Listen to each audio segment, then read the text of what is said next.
Today I'm going to show you how to fix a lot of common issues with your Retroid Pocket 3. If you're having issues with your device, give this a try before contacting Retroid.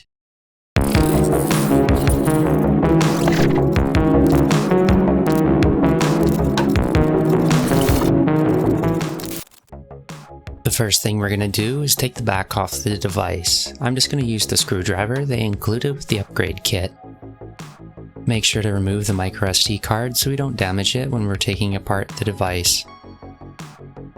Keep the microSD card door open. We don't want to close that because it's a little harder to get the back off with that still closed. If you have a small plastic pry tool or a guitar pick, that's a great way to get this open. Start up here in the top corner by the trigger and the bumper and work your way along the top. Take your time if you need to. These clips are pretty strong, so don't worry about breaking any of them.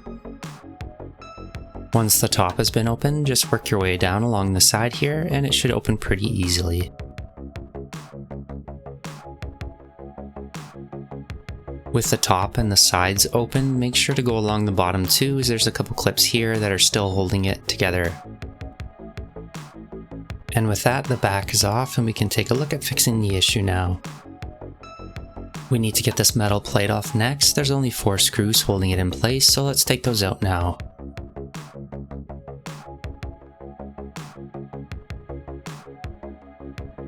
Let's lift this up and set this out of the way.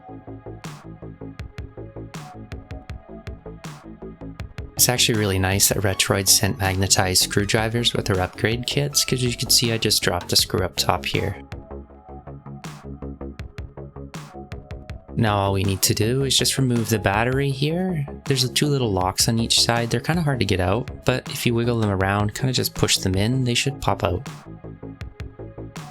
For obvious reasons, don't use any metal tools here when you're disengaging the lock, because you'll short out your device.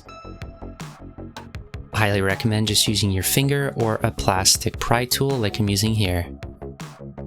After disengaging the locks, just use the pry tool to just push it out here, and it should pop right out. A pair of plastic tweezers would have been perfect, but I didn't have any sitting around, so I had to make do with what I had.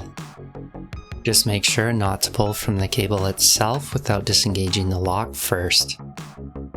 I should probably just invest in a set of plastic tweezers for modding and teardowns like this. After disconnecting the battery, hold the power button down up top for 30 to 60 seconds, which drains the device of all its current. Resetting the device like this should fix a lot of those really weird issues we've been having, and hopefully your device should work after this. All we have left to do now is just reattach the battery and put the back plate on. When reattaching the battery, just make sure both of the locks have re-engaged on each side, just to make sure that it's sitting correctly in place. You can try testing it pulling it up very lightly. If it sits in there, you know it's locked.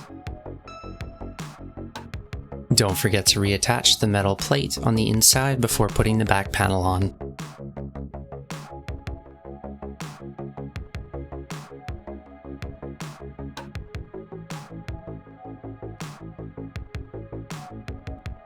Double check the 4 screws to make sure they're in there tight. Place the back panel on, and then just start working at the clips at the top like we did first. After the top is closed, work your way down the sides and then to the bottom. When you reach the bottom, just make sure that the microSD card slot bay is open still.